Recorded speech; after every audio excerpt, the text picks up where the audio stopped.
Got that good stuff in Cosman era. I got that good stuff in Cosman era. You got that good stuff in Cosman era.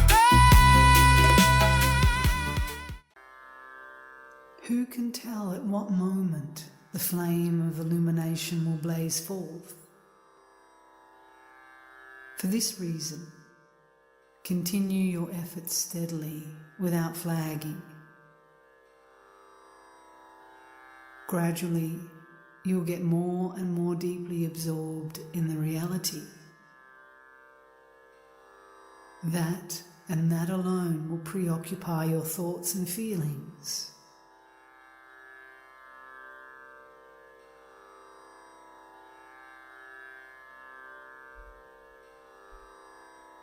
For the mind ever seeks that which gives it proper sustenance.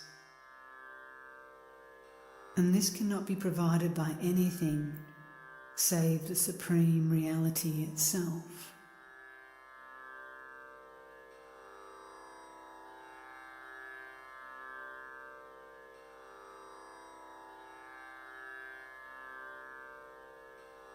Then you will be carried away by the current that leads to the reality. You will discover the more you delight in the inner life, the less you feel drawn to external things. In consequence, the mind becomes so well nourished with the right kind of food that at any moment the realization of its identity with the reality may occur.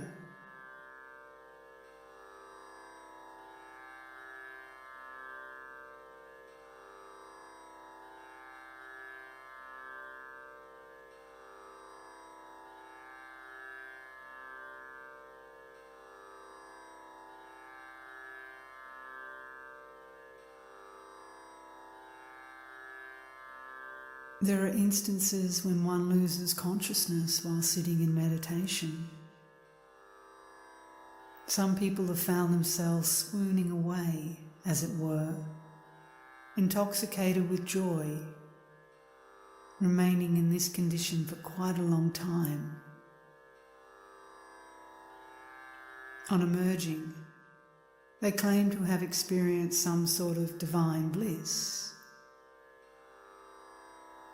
But this is certainly not realization.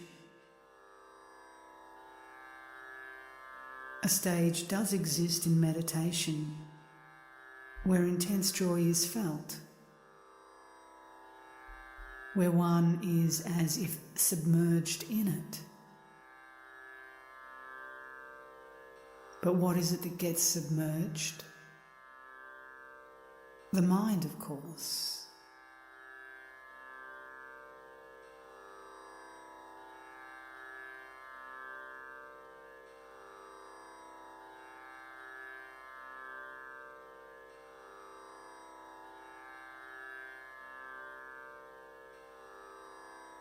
At a certain level and under certain circumstances, this experience may prove an obstacle. If repeated time and again, one may stagnate at its particular level and thereby be prevented from getting a taste of the essence.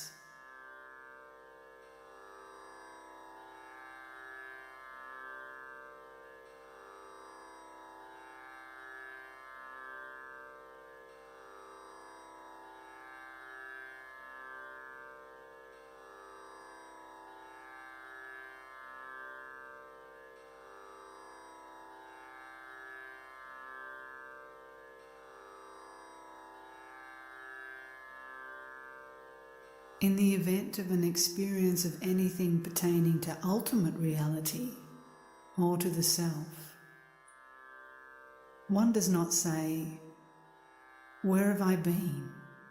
I did not know anything for the time being." There can be no such thing as not knowing. one must be fully conscious, wide awake. To fall into a stupor or into yogic sleep will not take one anywhere.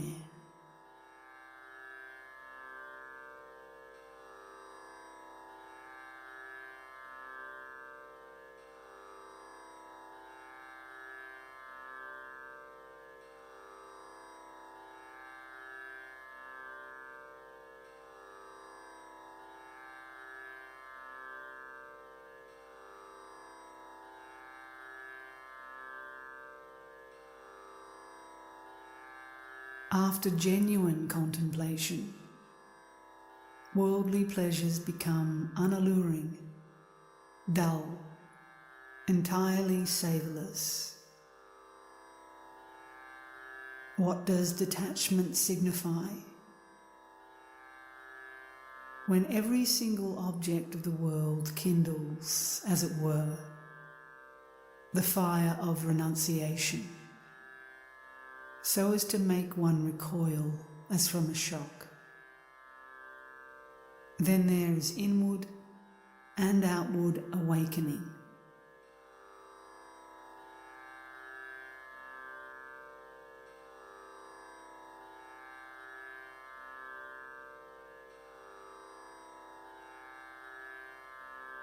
This, however, does not mean that detachment implies aversion or contempt for anything of the world.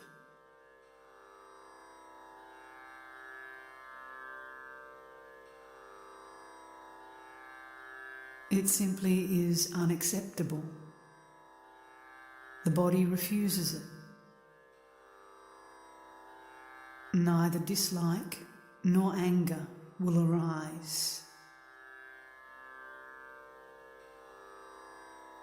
When detachment becomes a living inspiration, one begins to discriminate as to the true nature of the world, until finally, with the glowing certainty of direct perception, the knowledge of its illusoriness arises.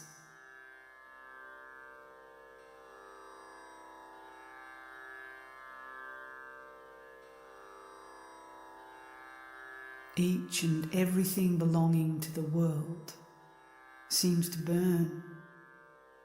One cannot touch it.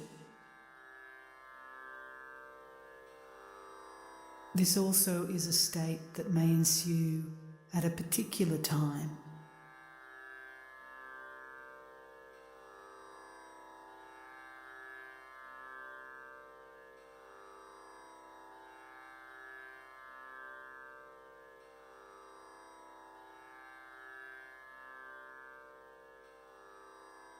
At present, what you enjoy does not impress you as being short-lived. Rather does it appear to make you happy. But to the extent that the spirit of detachment is roused, the relish of such pleasures will die down. For are they not fleeting? In other words, death will die. Now that you are advancing towards that which is beyond time, the semblance of happiness brought about by mundane things is being consumed.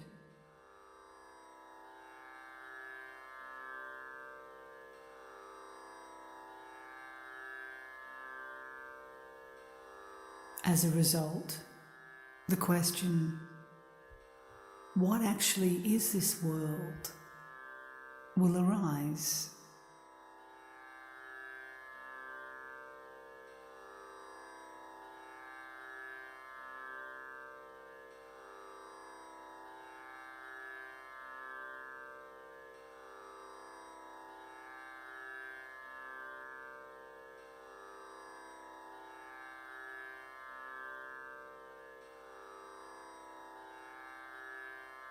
So long as the world seems enjoyable to you, such a query does not present itself.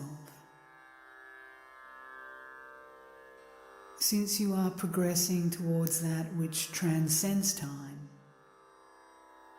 all that belongs to time will begin to appear to you in its true light.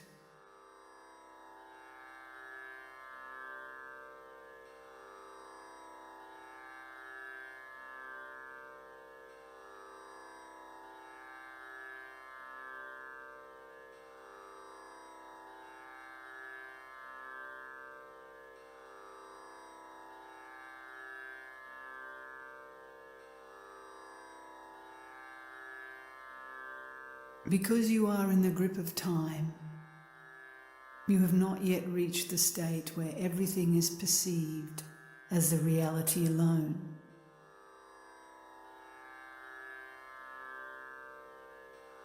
Herein lies the solution of the whole problem.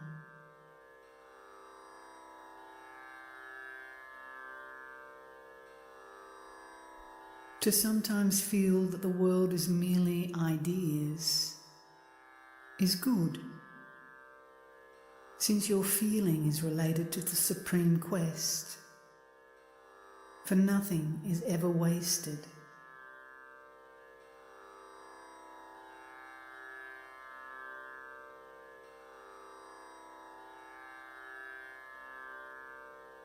What you have realized, even for a second, will at some time or other bear fruit.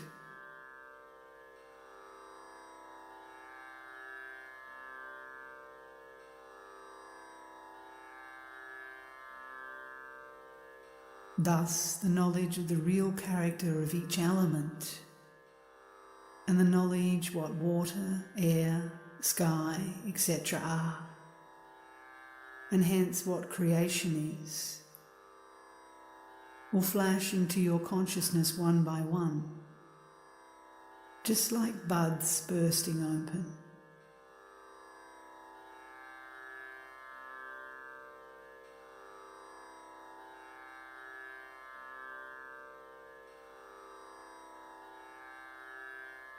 Flowers and fruit come into existence only because they are potentially contained in the tree.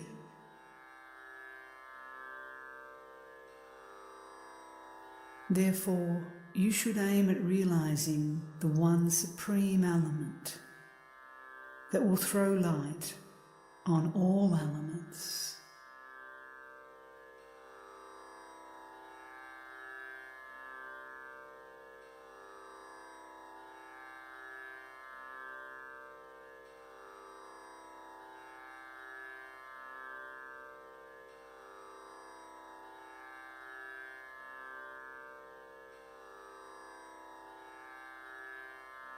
You have a desire to give up, but you cannot let go. Such is your problem.